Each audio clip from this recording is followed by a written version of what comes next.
7 में हम देख चुके हैं यूई के मुंह से बेड वाली बात लॉन्ग के सामने निकल जाती है। आगे हम देखेंगे। आई सजेस्ट आप पार्ट 8 से पहले पार्ट 7 भी देख लीजिए, जिसका लिंक आपको ऊपर आई बटन पर मिल जाएगा।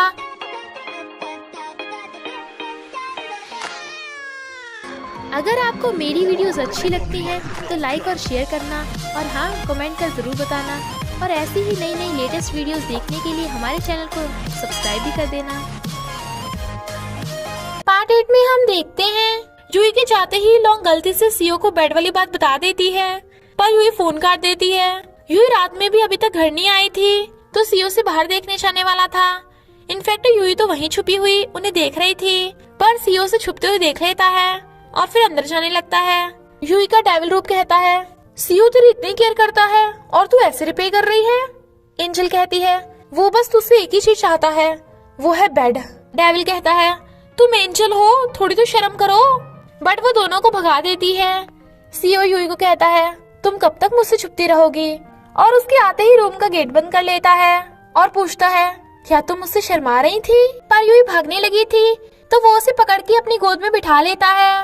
वो कहती है, अगर मैं वो ना हूँ जो तुम मुझे समझते हो, तब भी तुम मुझे लव करोगे। वो कहता है, तुम चाहे जो भी हो, मैं हमेशा तुम्हें लव करता रहूंगा। मेरे दिल में तुम यूनिक हो, कोई तुम्हें रिप्लेस नहीं कर सकता। वो उसके चिक्स पे किस कर देती है तो वो दोनों किस करने लगते हैं। नेक्स्ट डे यूई को उल्टी जैसा फील होता है। लॉन्ग को शक होता है, बट वो सीओ को इग्नोर करके भाग जाती है। फिर वो मुंह छुपा के मेडिकल आती है। सीओ भी उसका पीछा कर रहा था और उसे पता चलता है कि यूई ने प्रेगनेंसी टेस्ट पाया किया, तो खुश होता है, पर हैरान भी था कि यूई ने इतनी इम्पोर्टेंट बात उसे क्यों नहीं बताई। इसलिए सेक्रेटरी से पूछता है, अगर तेरी गर्लफ्रेंड प्रेग्नेंट हो जाए तो तू क्या करेगा। सेक्रेटरी वाज लाइक, मैं शादी से पहले कभी बाप नहीं बनूंगा। वो कहता है, अगर हो जाए, शायद यूई प्रेग्नेंट है। सेक्रेटरी कहता है, ग्रैंडपा ने यूई को बहू एक्सेप्ट नहीं किया ना, शायद इसलिए वो पैनिक हो रही होगी। वो सोचता है, यानी मुझे ग्रैंडपा को मनाना होगा। यूई अपनी स्टोरी फ्रेंड की बता के लॉन्ग को सुनाती है, तो लॉन्ग कहती है, अगर उसके फ्रेंड ने कॉन्ट्रैक्ट का फ्रॉड किया तो उसे जेल हो जाएगी। यूई देखती है कि वो सच में प्रेग्नेंट है। तभी सीओ आकर वो प्रेगनेंसी टेस्ट देख लेता है और खुश होकर पूछता है, क्या मैं बाप बनने वाला हूँ। यूई वाज लाइक, शायद। तो वो बेबी को टच करके कहता है, लड़का हो या लड़की, मुझे दोनों पसंद है, अगर जुड़वा हो तो और भी मजा आएगा। वो कहती है, मुझे नहीं पता था तुम्हें बच्चे पसंद हैं। वो कहता है, मुझे बच्चे पसंद है क्योंकि ये हमारा बेबी है ना। और ग्रैंडपा को प्रेगनेंसी के बारे में बताने जा रहा था ताकि ग्रैंडपा उनके रिलेशनशिप को हाँ कर दे। यूई कहती है, इतनी भी जल्दी क्या है, क्या पता टेस्ट गलत हो। पर सीओ तो जिद करके उसे ले जाने लगा था और फिर उसे गोद में उठा लेता है ताकि बेबी को कुछ ना हो। तभी मॉम डैड का कान पकड़ के वहाँ ले आती हैं और बताती हैं कि मैंने इन्हें हर जगह ढूंढा, पर ये मेरे घर में छुपा बैठा था, चलो कॉन्ट्रैक्ट कैंसिल करवाने। सीईओ ने बताता है कि यूई प्रेग्नेंट है। डैड वाज लाइक, बहुत बढ़िया किया, अब तो कुछ भी करने की जरूरत नहीं है। सीईओ जब यूई को ग्रैंडपा के पास ले जा रहा था, वो इतनी स्लो कार चला रहा था कि चलने वाले भी आगे निकल जाएं। दूसरे कार वाले कहते हैं, तुझे गाड़ी चलाना नहीं आता क्या। सीईओ कहता है, मेरा बेबी सो रहा है, और कार को बहुत धीरे धीरे पार्क करता है। प्रेगनेंसी की बात सुन ग्रैंडपा गुस्से में थे, तो वो कहता है, पर आपको तो हमेशा से एक ग्रैंड चाइल्ड चाहिए था। ग्रैंडपा कहते हैं, ठीक है, बेबी के लिए हम एंगेजमेंट कैंसिल नहीं कराएंगे, मैंने तुम्हें अपने घर की बहू एक्सेप्ट कर लिया है। सीओ खुश होता है, पर यूई डर रही थी। ग्रैंडपा कहते हैं, तुम कितनी स्किनी हो, मेरे ग्रैंड चाइल्ड की हेल्थ को अफेक्ट मत करना, काफी टाइम हो गया, जाओ जाकर आराम करो। तो सीओ यूई को पकड़ के ले जाता है, पर ने तो उन दोनों के लिए ड्राइवर भी भिजवा दिया था। वो दोनों घर आते हैं तो लॉन्ग और सेक्रेटरी बेबी की गिफ्ट खोल रहे थे। लॉन्ग कहती है, कितने क्यूट गिफ्ट है, मन कर रहा है कि काश मेरा भी बेबी होता। और यूई को एक साइड में ले जाकर कहती है, तुमने तो बड़ी तरक्की कर ली, मैंने और सेक्रेटरी ने तो अभी तक सिर्फ किस ही किया है। यूई वाज लाइक, तो तुम्हें भी गिफ्ट में बेबी चाहिए। हमें पता चलता है कि सिया अभी प्रेग्नेंट है, बट वो वैलिया को सरप्राइज की वजह से अभी नहीं बताती। इधर ये चारों बैठे खाते हुए बेबी का नाम सोच रहे थे, पर यूई के पेट में दर्द होने लगता है।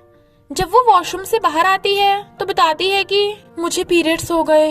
वो हैरान, वो कहती है, हमने ग्रैंडपा को बताया क्यों था, मुझे क्या पता था वो प्रेगनेंसी टेस्ट एक्सपायर होगा, चलो अब ग्रैंडपा को सच बता देते हैं। सीओ कहता है, बिल्कुल नहीं, ग्रैंडपा हमें कभी माफ नहीं करेंगे। यूई कहती है, पर अब हम बेबी लाएंगे कहाँ से? CEO was like good idea, और उसे बेबी बनाने वाला सूप पिलाता है। बटलर ने एक हीरो की फोटो लगा दी थी, तो सीईओ हटा के अपनी फोटो लगा देता है ताकि बेबी उसके जैसा दिखे। सीईओ ने यूई के बर्थ डॉक्यूमेंट भी मंगवा लिए थे ताकि वो दोनों जाके कोर्ट मैरिज कर सके। वो कहती है नहीं, ये कुछ ज्यादा जल्दी नहीं हो रहा, शादी कितनी इम्पोर्टेंट होती है, लाइक मुझे नए कपड़े भी तो खरीदने हैं। वो कहता है कोई जरूरत नहीं, मैंने ऑलरेडी कपल ड्रेस बाय कर ली है, और शादी के लिए उसे कोर्ट में लेके जाता है। यू इमेजिन करती है कि उसकी सीईओ से सिया के नाम से शादी होगी और बच्चों की मॉम का नाम भी सिया होगा। जब वो मरेगी तब भी उसका नाम सिया होगा। सीईओ तो शादी के बाद हनीमून तक की सोच रहा था, बट यूई तो बहुत सैड थी और लॉयर को अपना बर्थ डॉक्यूमेंट नहीं दे रही थी। वो हैरान था, पर यूई उसे खींच के बाहर ले आती है और कहती है सॉरी, मैं तुमसे शादी नहीं कर सकती क्योंकि मैं सिया की जुड़वा बहन हूँ। सिया शादी से भाग गई थी, इसलिए डैड मुझे ले आए। सॉरी, मैंने अपनी फैमिली को बचाने के लिए सिया बनने का नाटक किया। सीईओ हैरान था, यूई उससे बार बार सॉरी बोल रही थी, तो वो कहता है कोई बात नहीं, मैंने भी तो खूसर बुड्ढा होने का नाटक किया था, तो हमारा हिसाब बराबर हुआ। वो कहती है अब से मैं तुमसे कुछ भी सीक्रेट नहीं छुपाऊंगी, और उसे हक कर लेती है। यूई ने उसे सब सच बता दिया था, तो वो वेलियांग को घर आने को कहता है। वेलियांग कहता है तुम्हें तो पता है ग्रैंडपा कभी किसी की नहीं सुनते, वो मुझे और सिया को कभी एक्सेप्ट नहीं करेंगे। ग्रैंडपा अपना सारा सामान लेके सीईओ के घर पे रहने आ गए थे ताकि अपने ग्रैंडचाइल्ड का ख्याल रख सके। यूई सीईओ से कहती है अगर यहाँ रह के उन्हें हमारे सीक्रेट का पता चल गया तो? ग्रैंडपा ने डॉक्टर को भी बुला लिया था ताकि बेबी का डेली चेकअप करवा सके। वो दोनों वाज लाइक अब तो हम गए। डॉक्टर इंजेक्शन लगाने वाला था। सीईओ कहता है नहीं, मेरी वाइफ को इंजेक्शन से डर लगता है। डॉक्टर ब्लड सैंपल लेने वाला था। यूई कहती है मुझे ब्लड फोबिया है, ब्लड देखती मैं बेहोश हो जाती हूँ। डॉक्टर यूरिन टेस्ट करने को कहता है। यूई वाज लाइक मैंने सुबह से पानी नहीं पिया। डॉक्टर पानी पीने के लिए बोतल दे देता है, तो यूई को पूरी बोतल पानी पीना पड़ रहा था। यूई को डर लग रहा था कि ग्रैंडपा को सच का पता चलेगा तो वो तो गएगा हमसे। सीईओ कहता है हम डॉक्टर को मना लेंगे। डॉक्टर कहता है क्या तुम लोग रिजल्ट जानने के लिए एक्साइटेड हो? यूई वाज लाइक नहीं, हमें बिल्कुल भी जल्दी नहीं है, क्या पता रिजल्ट गलत आ गया हो। डॉक्टर कहता है मैंने बहुत बार टेस्ट किया है, रिजल्ट है कि। तभी सीईओ से चुप करा देता है और गोवी डॉक्टर को पैसे देकर उसके कान में कुछ कहता है। डॉक्टर कहता है मैं तो यही बोलने वाला था, और ग्रैंडपा से बता देता है कि मॉम और बेबी दोनों सही सलामत हैं। वो खुश हो रहे थे कि डॉक्टर ने उनके लिए झूठ बोला। बेचारे दोनों थक गए थे और रोमांस करने वाले थे। तभी ग्रैंडपा आते हैं और कहते हैं तुम दोनों साथ में नहीं सो सकते, तूने रात में मेरे ग्रैंडचाइल्ड को लात मार दी तो? यूई कहती है ये नहीं मारेगा, मुझे रात में अकेले सोने से डर लगता है। ग्रैंडपा कहते हैं तो लाइट्स ऑन करके सो जाना, तू चल मेरे साथ। सीईओ से गेट ना बंद करने का इशारा करके चला जाता है और फिर रात में यूई के रूम में जा रहा था, पर ग्रैंडपा तो रास्ते में ही बैठे थे और कहते हैं बेबी के लिए तो खुद को कंट्रोल भी नहीं कर सकता। वो कहता है आप क्या बोल रहे हो ग्रैंडपा, मैं तो वॉशरूम जा रहा था। और फिर बाद में यूई के रूम में जाने लगा था, पर ग्रैंडपा तो अभी भी जागे हुए थे, तो बेचारा सोने चला जाता है। नेक्स्ट डे ग्रैंडपा उसे यूई से दोबारा शादी करने को कहते हैं, क्योंकि पहली बार तो वो डॉगी से शादी करके भाग गई थी। सीईओ को नींद आ रही थी, पर ग्रैंडपा उसे जबरदस्ती उठा देते हैं और फिर शादी के लिए डायमंड वेडिंग रिंग बाय करने आते हैं और साथ में सबसे महंगा नेकलेस भी। ग्रैंडपा ने उसके लिए इतनी सारी शॉपिंग की थी, तो वो खुश हो रही थी। ग्रैंडपा उसे नेकलेस गिफ्ट करते हैं, तो वो थैंक यू करती है, पर ग्रैंडपा उन दोनों को बेबी का ध्यान रखने कहते हैं, बट वो दोनों चुप। इधर सेक्रेटरी भी लॉन्ग को गिफ्ट देता है, वो भी म्यूजिक बॉक्स, और जाने लगा था, बट वो कॉफी का बोलकर उसे घर रोक लेती है, पर गलती से उसके ऊपर कॉफी गिर जाती है। तो वो कहता है तुम शावर ले आओ, मैं यहाँ पे सफाई कर दूंगा। तो वो शर्माती हुई शावर लेने जाती है, बट सेक्रेटरी वहाँ सब जगह की सफाई कर देता है।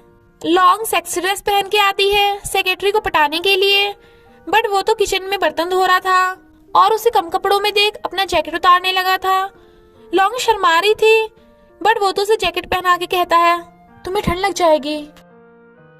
सीईओ ग्रैंडपा से कहता है मैं आपको कुछ बताने वाला हूँ, बट प्रॉमिस करिए कि आप गुस्सा नहीं होंगे।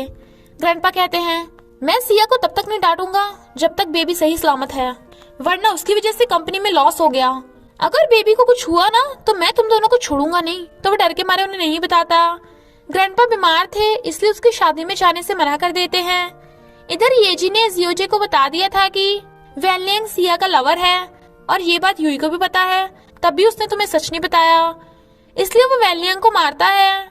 वेनलियांग कहता है मैं तुम्हें अपना फ्रेंड समझता हूँ, बट वो कहता है तूने मुझे इसलिए नहीं बताया ना क्योंकि तुझे डर था कि मैं सिया को तुझसे छीन लूंगा।